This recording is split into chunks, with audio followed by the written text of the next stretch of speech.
What's going on, dudes and dudettes? So yeah, had a great time spending my mom's birthday this last Saturday. It's great to see pretty much all the family. Got to hang out with them for a few hours out there in Glendale. Walked around. It was pretty cool.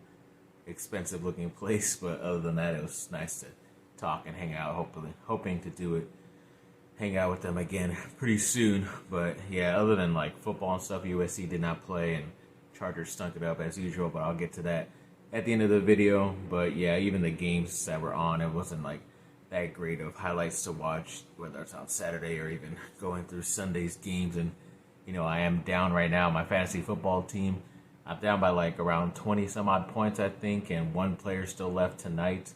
So he has a chance to do it, but who knows? We'll see what happens. I might be 1-1 in my video tomorrow talking about it. But yes, let's get on to some bit of USC stuff. So yes, of course, they are still number 5 in the AP poll. It's not that surprising because they were off this last weekend, and a lot of the teams in front of them didn't really do anything too big or grand to push them out of the top 5. So that's still good that at least the AP poll still believes in USC as being that team right outside of the Final Four, with still some of those teams up in front maybe going to be playing each other. I don't know, because they are all now top 5 from different conferences that I did see. So maybe you might need some luck if one of those teams end up losing. But either way, at least you're still in the hunt or in a better position to get up into that top 4. So hoping for the best. And a couple of good NFL USC guys did step up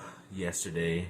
I believe it was Jordan Addison started it off on Thursday, with Minnesota having a touchdown and a couple catches over 50 some odd yards for the Vikings. So that's pretty cool. Then Drake London, who's with the Atlanta Falcons, finally stepped up and had a touchdown. I don't think he had any catches at all last week, but he did step up, scored a touchdown, and they ended up winning that game. So that was cool for him. Thule did step up as well for the Chargers. He had like 7 tackles, a sack, and a tackle for a loss as well. So he did his part as an incoming second-round rookie, but the other team around him did not step up. Even Nelson Aguilar, who a lot of people write off and don't think of him as a good enough player to be on your team, he stepped up when Odell went down and ended up having a touchdown and over 50 yards receiving as well for Baltimore. So, like I said, you got to trust some players out there from a specific school, especially on offense. Pretty much go with USC because those guys will get the job done. And as I was going through this, I did not realize how many of these were from PFF. That, I usually don't talk highly about them unless they're talking good about USC or Chargers. And of course, these were all good about USC from PFF, so I'll get into them. So they are now leading the country in total quarterback pressures. I think it was like 76 total. They're above teams like Notre Dame, North Carolina, Michigan State, teams like that. So either way, it's still a good stat for USC and their defense. And then they're also leading as the highest graded offense in the country at 92.5. I don't know how they calculate that, but it's obvious that they've scored 50 points, over 50 points in 3 straight games. So they're probably going to be up there. And of course, they are number 1 right now, even after this bye week. So, and they're getting an ASU team who just lost pretty badly to Fresno State team that USC did handle last year. So, I don't know. We'll see who's end up playing for ASU, but it could be a bloodbath, as they say down there. It's not Tucson. It's something else at ASU, whatever it is called. And then the next one, they had the highest graded wide receiver in Taj Washington. He's at like 89.5. So it's pretty obvious that you had to have a good player, at least if you're going to have the highest graded offense. But it is surprising because he's like their 3rd or 4th best receiver, if you technically go through it. But he's been pretty important because ever since he came last year, he did not start pretty early right away. But then once he started getting going and getting that connection with Caleb, he was one of his most targeted and most yardage guys after that from like half of the season last year. And it's just continued again. I hate that he's getting so much look at and hype because I was hoping to get him as a secret pick to my LA Chargers because I really like what he's done so far, not only with USC, but when he was at Colorado to start his career. But yes, hoping that he does end up lasting a bit in the draft and the Chargers could steal him, but the way the Chargers are going, who knows if they're going to have a head coach or even... I know people like to blame the head coach, but if you're going to blame other people too involved in it, it should be the general manager who's been there, who's picked the past like 3 or 4 coaches, and they haven't done anything good for your program. So got to look at everybody, not just the head coach. And then other PFF stuff, yes, they had the highest graded quarterbacks. They had a list, and Caleb was number 3. I'm pretty sure it's just because he hasn't had as many reps as some of those guys. A lot of those guys have played longer than he has in total games, and yet he's still considered the 3rd ranked amongst their percentages. So that's pretty good for him. And then PFF also had highest graded running backs, and Marshawn Lloyd was at number 4 right there with an 82 or something percent, whatever it was. But yeah, he's still a talented dude who transferred from South Carolina, who is obviously a lot better than people were thinking he was going to be, and hoping that he does end up showing out more because he's been one of the better transfers out there for USC. And then they're even comparing Caleb Williams to Bryce Young, which is pretty interesting just because, yeah, they're pretty talented dudes. Maybe they're trying to compare them two together because of the height, because when you look at Caleb and Bryce together, Caleb looks a bit more like thicker and stout than Bryce is, because that was Bryce's always knockoff, was that he was very slight of weight, and they were just even hoping he could get a little bit over 200 pounds when he was weighing in at the NFL Combine, which I guess he barely did. But, I mean, it hasn't been great for him so far in the NFL, but I don't think, size and stature really matters. If you have enough talent, you should be fine. Caleb may not be the tallest, but he is definitely still one of the better, athletes out there in the country, not only at quarterback, but anywhere else. And he has one of the better throws and, minds out there at quarterback. So either way, I still think he's going to be pretty good and ready to go if he does end up deciding to leave USC at the end of the season. So there's a lot of news about 2025 recruits pretty much saying that they have USC in their top school list, whether it's top 5, top 10, top 8, something like that.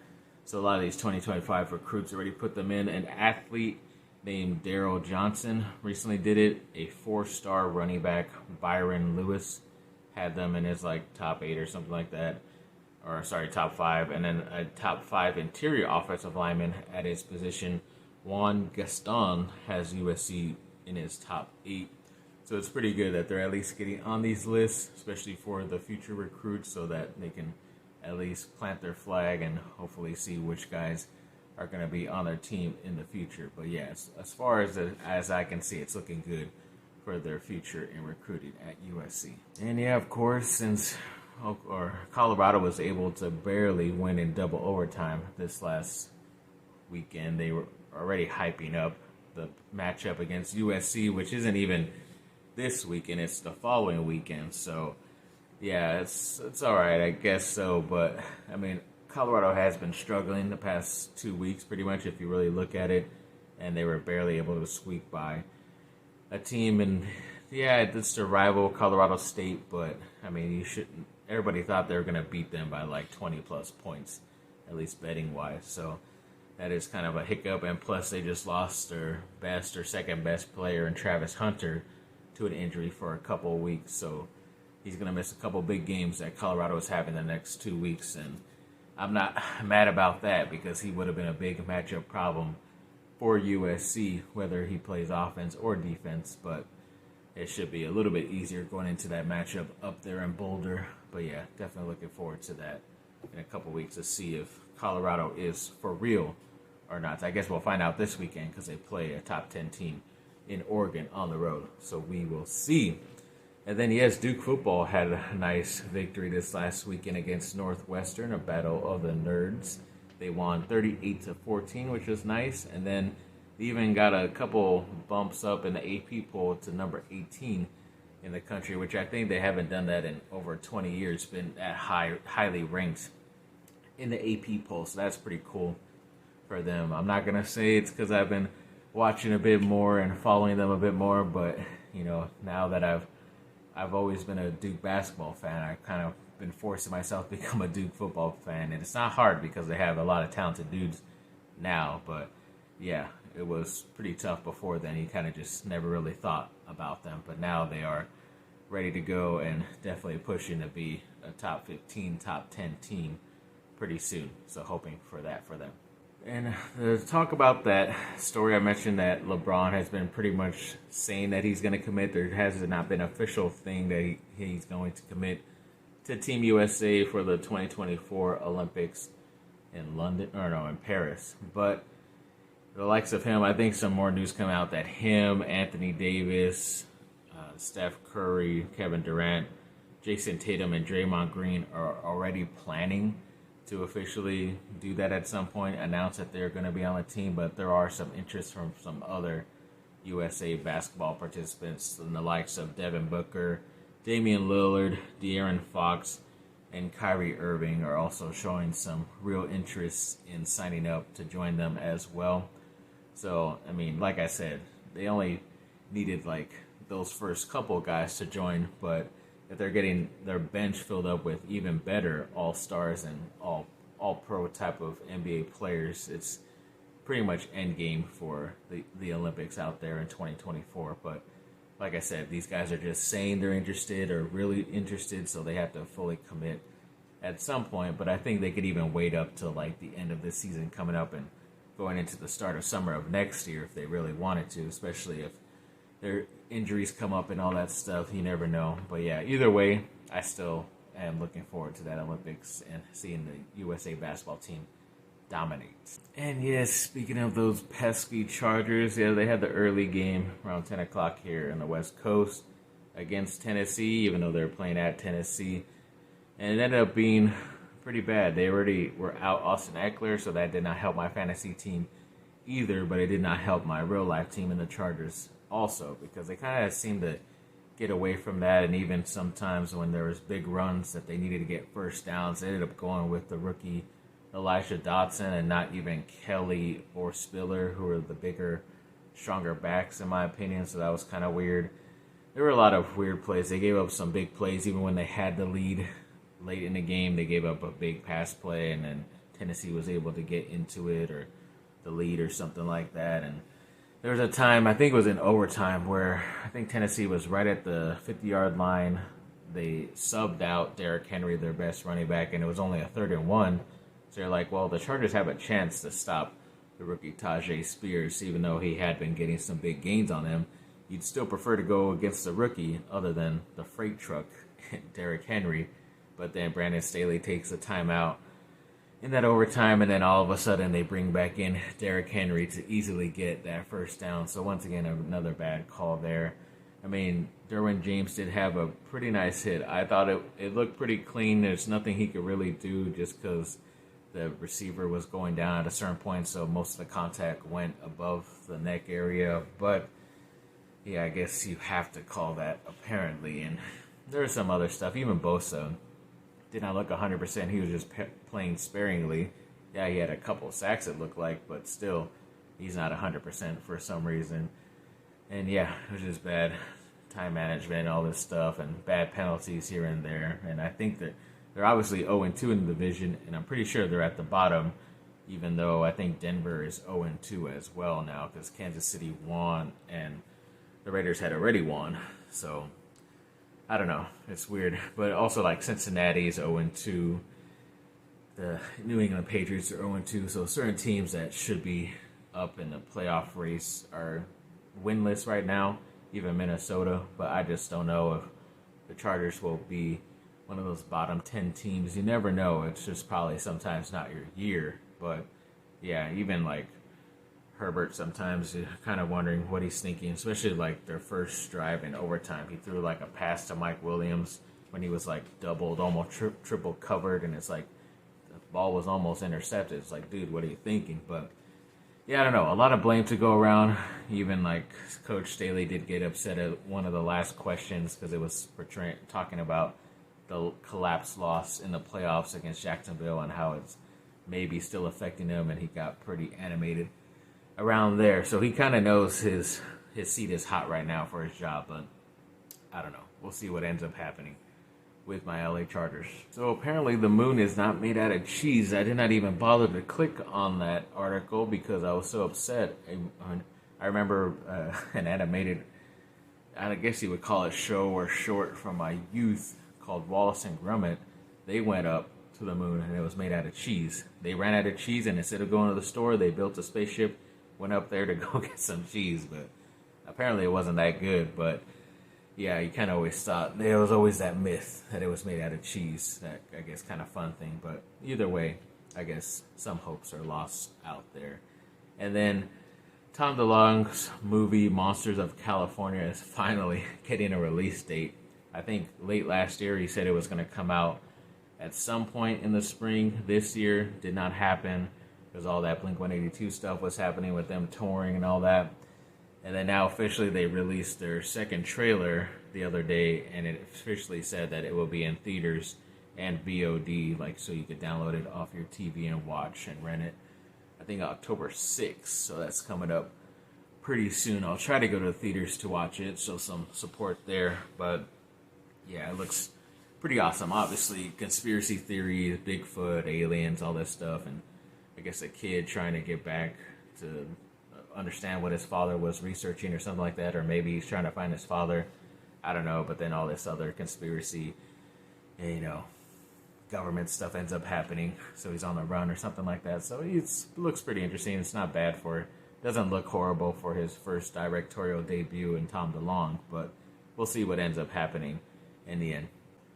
And yes, Blink-182 is finally updating their release date for their new music and CD as well. I believe they're releasing a new song called One More Time this Thursday, pretty early, like 7 a.m. out here on the West Coast. And then I think it was October 20th, something like that. They're releasing the new album, and I believe it's still called One More Time. So I don't know if that means this is the last time we're going to get a CD from them or not, but I don't know. We'll see. It looks like it's, like they always say, it's the best music they've ever done. They've kind of played a clip of that song One More Time. It sounds good even though it's an acoustic song, but definitely looking forward to that on Thursday coming up. So yeah, definitely pretty excited. A lot of Tom DeLonge news recently, so that's pretty cool. And then the other day I took a screenshot of recently getting up to 700 subscribers, which is pretty cool. Obviously your main target as a content creator, as they call it for YouTube, is 1,000. So you could be able to monetize and start being able to make some money off your channel. But I'm obviously very grateful for even reaching this feat of 700. And even the other day, or even today actually, I looked up and it was at 701. So we did not lose anybody. We're still gaining, so that's pretty good. And ever since I started doing more of these sports videos and stuff, it was around like 300 or something, maybe 200 subscribers. So then luckily I've been able to build up the past handful of years that much. So definitely very grateful for all of you. Very excited for all this stuff that's happening. And obviously this is a big time because it's USC and Chargers news. So definitely looking forward to more of that. So yes, thanks for watching, people. Like and subscribe. Comment down below. Let me know what y'all think. Have a great rest of your day. Bye. Fight on and bolt up.